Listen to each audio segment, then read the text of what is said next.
இன்றே டவுன்லோட் செய்து உங்கள் ஃபேவரட் ஷோக்களை என்ஜாய் பண்ணுங்க. மேடம், உங்க பேக்கை செக் பண்ணணும். ஏன் பேக்கா? எதுக்கு? இங்க ஒரு லேடி ட்ரக்ஸ் அப்ளை பண்ணிக்கிட்டு இருக்காங்கன்னு எங்களுக்கு இன்ஃபர்மேஷன் வந்தது. உங்க பேக்கை செக் பண்றதுக்கு எங்களுக்கு கோஆபரேட் பண்ணுங்க. கான்ஸ்டபிள்ஸ் எல்லாரையும் செக் பண்ணுங்க. Let's go.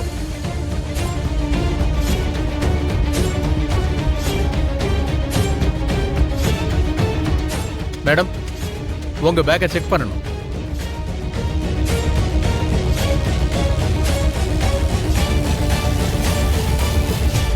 நீங்க என்ன யோசிக்கிறீங்க? சார், ஐம் மித்ரானந்தன், நந்தன் கன்ஸ்ட்ரக்ஷனுடைய சேர்மன். இவங்க என் வைஃப். சாரி சார், இது சாதாரண கம்ப்ளைண்ட் இல்ல, ரொம்ப பெருசு. எங்க முன்னாடி யாரா இருந்தாலும் சரி, எங்க கடமையை நாங்க செஞ்சுதான் ஆகணும். அதுக்கு இல்ல சார், அது என்னங்க, அவங்க வேலையை தானே பாக்குறாங்க.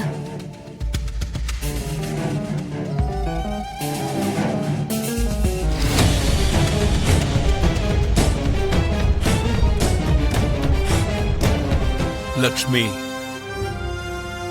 இப்போ உன் பேக்ல கிடைக்க போற ட்ரக்ஸால மொத்த நந்தன் குடும்பமும் இப்ப ரோட்டுக்கு வரப்போகுது. உலகமே பார்த்து சிரிக்க போகுது. உங்க குடும்ப கௌரவம் காத்துல பறக்க போகுது.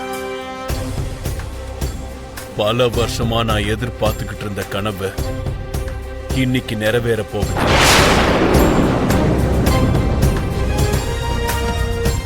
ஓகே, இந்த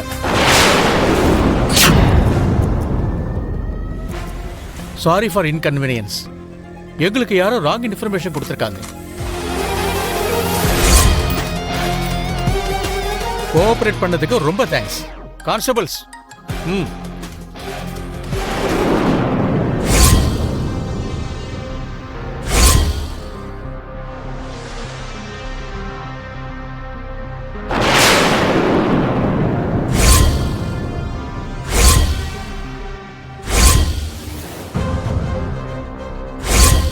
போல இருக்கு. ரொம்ப யோசிக்க தேவையில்லை. நீ லக்ஷ்மி பேக்ல போட வச்ச அந்த ட்ரக் பேக்கெட்ஸ் என்னாச்சுன்னு தான் யோசிக்கிற. நீ என்ன சொல்ற மித்ரா? லக்ஷ்மி பேக்ல நான் ட்ரக்ஸ் வைக்க சொன்னா? பிரவீன் மிட்டல், நீ ஒரு பெரிய கலைஞன். அதே மாதிரி நடிப்புல உன்னை மிஞ்ச ஆளே இல்லைன்னு எனக்கு நல்லாவே தெரியும். இதுக்கு மேலே நடிக்கிறதுக்கு ட்ரை பண்ணாது.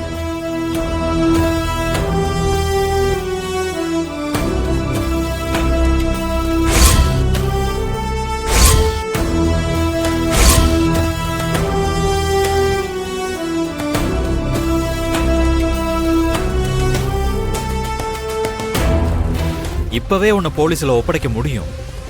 ஆனா ஏற்கனவே எங்களால உன் வாழ்க்கை நாசமாயிடுச்சுன்னு ஒப்பாரி வச்சிட்டு இருக்க. ஒரு தடவை தண்டனையும் கிடைச்சிருக்கு. அதனால்தான் உனக்கு திருந்துறதுக்கு, திரும்பவும் இந்த மாதிரி ஒரு விஷயத்த பண்ணாம இருக்கிறதுக்கு ஒரு வாய்ப்பு கொடுக்கலான்னு இருக்கேன். அதனால நான் உன்னை மன்னிச்சு விட்டுறேன்.